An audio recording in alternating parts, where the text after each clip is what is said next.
In this particular lesson, friends, we're moving on in our Chapter 1 content, looking at Section 5 of our text, Measurement, Uncertainty, Accuracy, and Precision. We're going to begin with a talk about exact numbers. We're going to define that term as simply a type of measurement that's free from error. Counting really is the only type of measurement that's free from error, as long as the sample size is not fluxing. For instance, there's exactly 12 in a dozen. These numbers that are defined quantities are also considered exact. For instance, there is exactly 2.54 centimeters in 1 inch by definition. So with clarity, with certainty, we know that that is an equivalent value. We also see that there's 1,000 grams in a kilogram. By definition, a kilo is the magnitude of 10 to the third. So I can count, I can have a set equivalence by a definition, and of course the metric system relies on the magnitude of 10 with certainty. However, uncertainty in measurements most often exists and significantly caused by the instrument or the tool that we use to collect the measurement. So every measurement has some degree of uncertainty. It depends upon the device that's used. Therefore, the degree of accuracy with which we can report the measurement is limited to the accuracy of that instrument. So in other words, if I have a scale and I'm trying to weigh something on that scale, and the scale gives me just a 0.1, a tenth reading, it would make no sense to report an answer with 5 decimal points after it or so forth. We are limited to the precision of our answer based on the tool that we used. Here's an example of a graduated cylinder. All the digits in the measurement, including the last digit, is uncertain. Now that's an important way I want to challenge you in the lab this year to make sure that when you are reading an instrument, you read to 1 degree of uncertainty. So if we take this graduated cylinder, we kind of blow it up to look closely at it, we can see that right here is the 20 mil mark. 1 up is the 21 mil mark, and 1 up again is the 22 mil mark. I can see that the water line, the bottom of this meniscus, lies somewhere between 21 and 22, and it looks a little bit higher up than halfway, so I am going to estimate that last digit and read that as 21.6 milliliters. This is still a significant digit, even though it was estimated. Report with 1 number degree of uncertainty. Let's try a sapling question and identify the exact numbers in this list. Select all that apply. We read the first one just a moment ago. We said by definition there is exactly 2.54 centimeters in an inch. For choices, I'm counting. There's exactly 4 choices. If I'm taking a multiple choice test, A, B, C, D, that's 4. 56.00 seconds as measured by a stopwatch. Remember that even though we're using a digital instrument, that last number is recorded with a degree of uncertainty. It is not an exact number. 3 pounds from the weight of a scale. Again, as soon as I used an instrument, I do not have an exact number. I have the last number recorded with a degree of uncertainty. And you can see from this picture there are instruments out there that have different precision or different accuracy. We talked about a graduated cylinder. It measures the volume of a liquid. A syringe measures the volume of a liquid. So does a burette through a process called titration. Notice this valve that you can open and close and drop the fluid down. A pipette and a volumetric flask. As we read these from left to right, the degree of accuracy increased tremendously. So over here, the least accurate instrument was the graduated cylinder. And you can see as they became more thin and slender, along with this very tall, slender neck of the volumetric flask, the degree of accuracy becomes more and more prevalent. And this pipette, of course, is also a very accurate instrument. Most of them have milliliter marks here. So the instrument that we use leads itself to the degree of certainty with which we can report our answer. What about this picture here of the graduated cylinder presented? How would you read this? This looks like a sapling question. So again, we have some water inside of a graduated cylinder, and I'm blowing up the end here so we can see the meniscus right here in that particular area. Here's the 40 mil mark, here's the 41 mil mark, here's the 42 mil mark. I can see that the bottom of the meniscus is just over the 41 mil mark, but I need to record the next number with a degree of uncertainty. So we estimate. Since it's just a little over, I'm going to estimate maybe 41.2. 41.1 would also be a valid answer, but I wouldn't say 41.5 because it doesn't appear to me to be halfway. So there is a degree of uncertainty in that last decimal, so sapling has to have a little flexibility with what you choose to report there within reason. The term significant digits in this lesson of your Canvas will review with you how to determine what numbers we consider to be significant and how many to report in your answer. And this concept does take some time and practice. So what numbers are considered significant, and what about those trailing zeros? How can we use scientific notation to take away the ambiguity of those zeros? There's rules for adding and subtracting for how many digits I place in my final answer. And there's rules for multiplying and dividing with how many digits I place in my final answer. That's the lesson and the pathway that we'll take. Let's review the rules for significant figures. All non-zero digits are significant. If I see a number, any of those are non-zero digits, there are 4 significant digits in the number 1,234. Zeros between 2 significant figures are themselves significant. So had I written 1004, those zeros are between non-zero numbers that are significant. This is also 4 significant digits. Zeros at the beginning of a number are never significant. They are considered placeholders. So if I had written 0.000, all of these are considered placeholders and are not significant. This number also contains 4 significant figures. Zeros at the end of the number are significant if a decimal point is written in the number. So go back to what I had written here, 0.000, 1, 2, 3, 4. What if I added a 0 at the end? That 0 after the decimal point, after a number had been written, is now considered significant. The ambiguity comes when we have a number such as 1,300, and there's no decimal point there. This is an ambiguous number because we're not sure if those trailing zeros are indeed significant. 1,300 does not have a decimal point, making these zeros uncertain.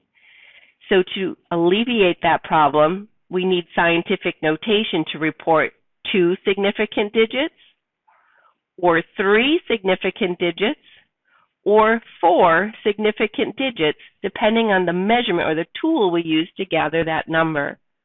So scientific notation is a great way to alleviate the ambiguity of a trailing zero. If the 0 is after a decimal, it is considered significant. If the number does not have a decimal point, we're lying to some trouble. The rules for adding and subtracting. When your answer, and adding and subtracting, your answer can only have the same number of decimals as the fewest in the problem. If I add the number 3.2 to the number 5.35, I can add that number, but now I need to apply the rule for reporting my answer. Since the instrument I used was only reliable to the tenths and not to the hundredths place, I can only report my answer with the least number of decimals when adding. If my answer is 8.55, I can only report that to 1 decimal point and would need to round that up. 8.6. The same is true for subtracting. When multiplying and dividing, it's a little different. Your answer can only have the same number of significant figures as the fewest in the problem. So let's take 3.2 and multiply that perhaps by 1.53. Oops. Let's just put it like this. 3.2 times 1.53. Can we hit that and see what that equals? I get a number that reads 4.896. So, in the multiplying and dividing, you can only have the same number of sig figs as the fewest in the problem. This number contains 2 sig figs. This number contains 3 sig figs. My final answer can have only the number of sig figs as the fewest in the problem. I'll need to convert that to 4.9. Now, I want to make something clear. With adding and subtracting, it's by the decimal place. This answer had 1 decimal place because this number was to the 10th. I'm reporting 1 decimal, but it's coincidence. This number can only have the same number of sig figs as the entire number of sig figs is the fewest in the problem. Let's do some practicing. How many significant digits will end up clicking and dragging to kind of count sig figs? In this number, the first 2 zeros are simply placeholders. They are not significant. 1, 2, 3, 4 significant digits. In this number, there's a decimal point there, so therefore the 0 after the decimal, because it's written after non-zero digits, it is significant. This has 5 sig figs. These first 2 zeros are considered placeholders, 1 sig fig. This 0 is a placeholder, 3 sig figs. The trailing 0 appears after a non-zero number, so it is significant. Here's a decimal point in the numbers, therefore all are significant. Same answer here. First 2 are placeholders, leaving the last 2 as significant. Practice rounding. We can only report to 2 significant figures. So with this number, 233.356, 2 significant figures, we might be tempted to write 230 to keep the magnitude the same. However, that would keep this number ambiguous. We don't know if it's significant or not because there's no decimal in the number. And we can't write 230.0 because that creates 4 significant figures. We must use scientific notation to place 2.3 as the value of our 2 sig figs, and we move the decimal 2 spots to the left, so it's 2.3 times 10 squared. 230 has an ambiguous 0. 230.0 has 4 sig figs. The use of scientific notation gave me an answer with confidence of 2 sig figs. Here, these zeros are non-significant. They're just simply placeholders, so I can keep them, 0.00. And now I have 2353. This number is a 5, meaning we need it to round up. 2 sig figs is 0.0024, which is fine. That's 2 sig figs, no ambiguity. You could also write that as 2.4 times 10 to the negative 1, 2, 3, negative third. Either answer is perfectly correct. 1.005, 2 sig figs, 1.0. This 5 would make this guy round up 1.01, but that's 3 sig figs. This 1 would not affect the rounding of the next 0, so just simply 1.0.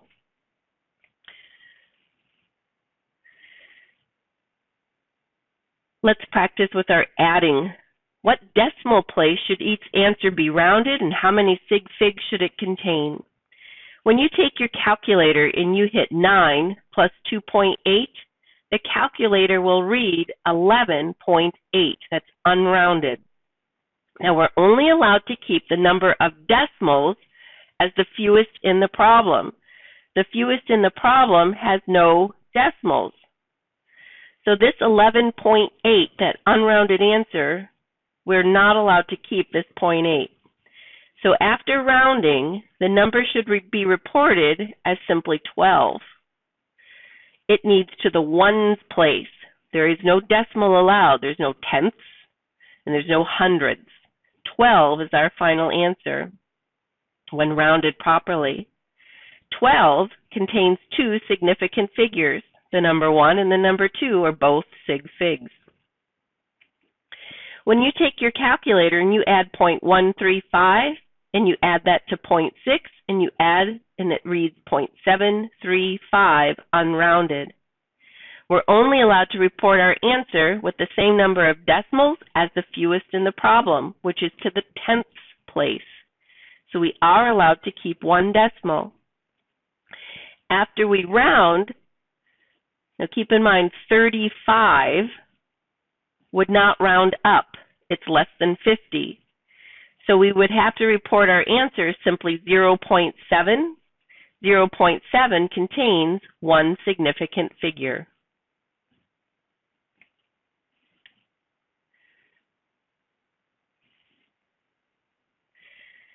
Let's practice the scientific notation aspect of removing the decimal and placing it in. So just kind of thinking scientific notation. I am allowed only one significant figure, or let's write that differently. Let's write one non-zero digit prior to the decimal point. And then we use a times 10 to some factor to place the decimal.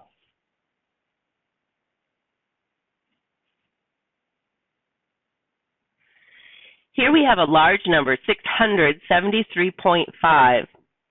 We have to move this decimal 2 spots to the left to create a number 6.735, only one digit. And it doesn't, the 0 can be there. One digit. I'm going to just put that there. One digit. And this is non-zero. It's a 6. 6.735. We moved it 2 spots over, so it's times 10 squared. We can write that a little neater. 6.735 times 10 raised to the 2 power.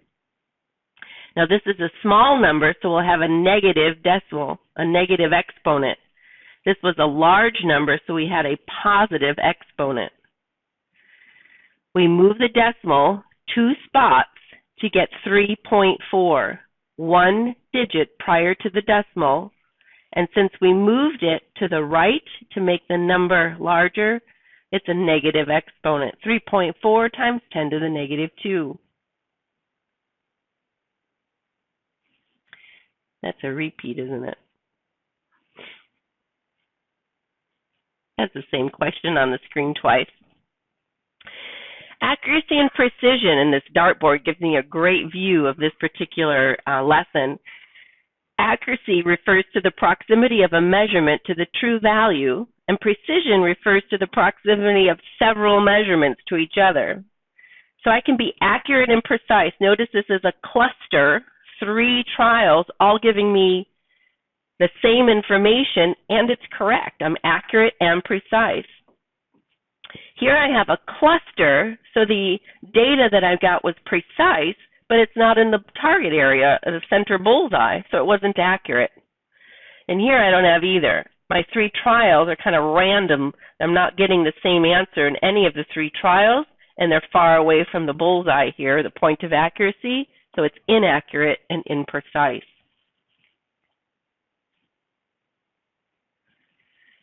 And here's a sample homework question we can look at. Here we have 3 different groups collecting data over 3 trials. Group 1 had 11.5, 11.3, 11.1, and it averaged to 11.3. None of the numbers repeated, did they? But they were clustered. Group 2 had 2 answers the same, and group 3 seemed to have an even wider variety, all the way from 10.9 to 11.3. That's a bigger variety here. All right, so which one of these, with the known density to be 11.3, which one was the most accurate?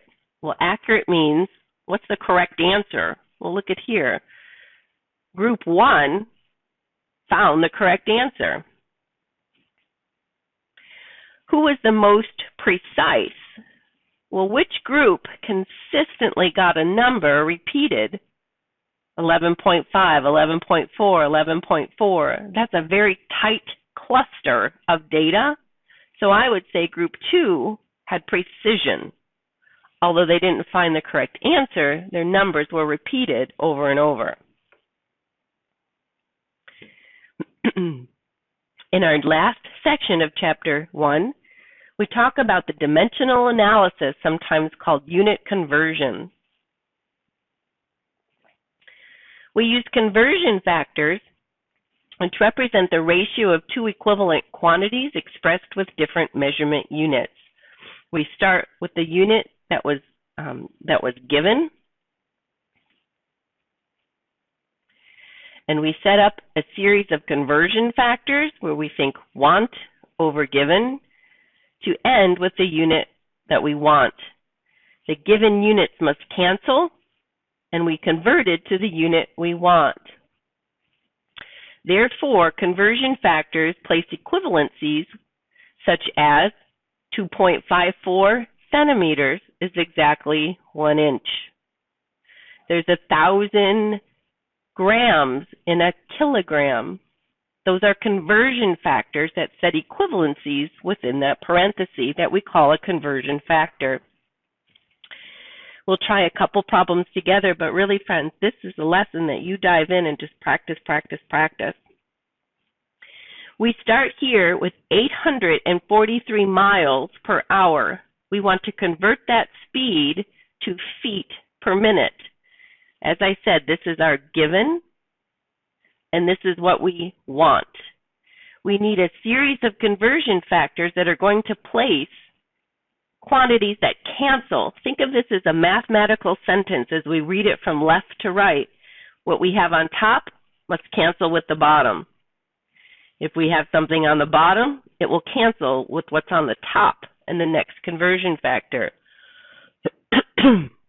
Now, for instance, let's start by looking at the term mile. Since we want the miles to cancel, it must be placed on the bottom. And what do we want? We want feet. I must have feet on the top. Think of a conversion factor as a unit of want over given. We were given the miles. We want the feet. Let's go into this here and decide how this will work. The larger unit receives the 1. So what's larger, a foot or a mile? Well, obviously a mile. So it receives the 1. 1 mile would be clicked into this particular box. Do we see the unit foot? Well, it makes no sense to say 1 mile is the same as 1 foot, so that's off the plate. But here's one. I can see that there's 5,280 feet in a mile. So I would click this one and bring it up here. We've managed to cancel miles and have the unit feet. Let's concentrate on this guy. That's the hour. If hour is on the bottom, it must be on the top, so it cancels in that next conversion. And what do we want? Well, we want the unit minutes. What's the larger unit? Is it an hour or a minute? Well, an hour is larger. 1 hour would go here. And in time of conversions, here we go, 60 minutes is the number of minutes per hour. And so we'd use this one. 843 miles per hour times 5280 feet in a mile times 1 hour and 60 minutes equal. This is what we were given, and this is what we wanted. We used a series of conversions that in step 1 canceled miles, in step 2 canceled hours, and we're left with feet per minute. Now hit that with me on your calculator and make sure you see that. 843 times 5280 times 1 over 60. So I'm just going to hit divide by 60. 843 times 5280 divide by 60. My screen reads 74184. 184 feet per minute.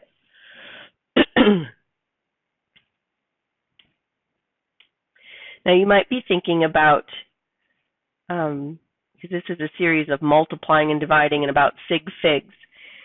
We had a series of conversion factors that used exact quantities, so they're not relying on the sig fig. Here the sig figs given was 843. They have no decimal places.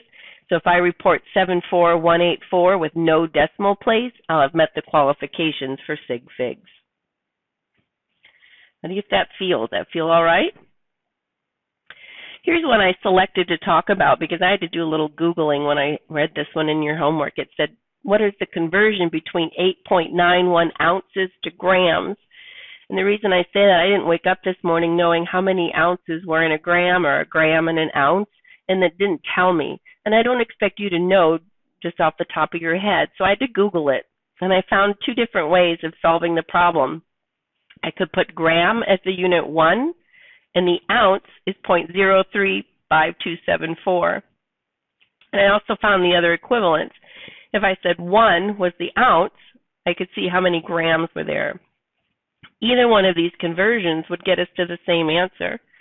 I like to start with the number and the unit of what was given. And I'm going to set up a conversion factor excuse me, a conversion factor that brings me to what we want. Given an ounce, we want the gram. So remember that the ounce is the unit given. It must go here. The unit we want goes on the top. Always think want over given. So now I can either place 1 for a gram and the 0.035 down here is an ounce and get an answer, no worries.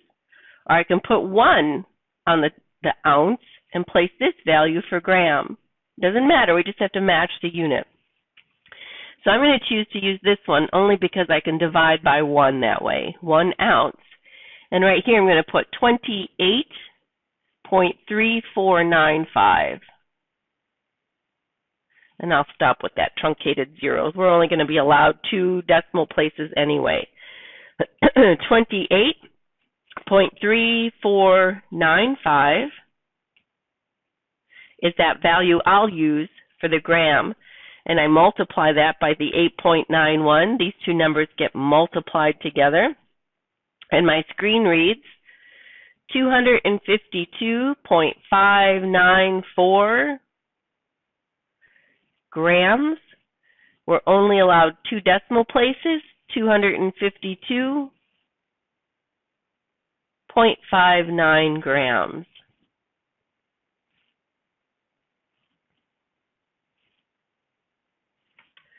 And I think I'll stop the lesson here and let you practice this one on your homework yourself.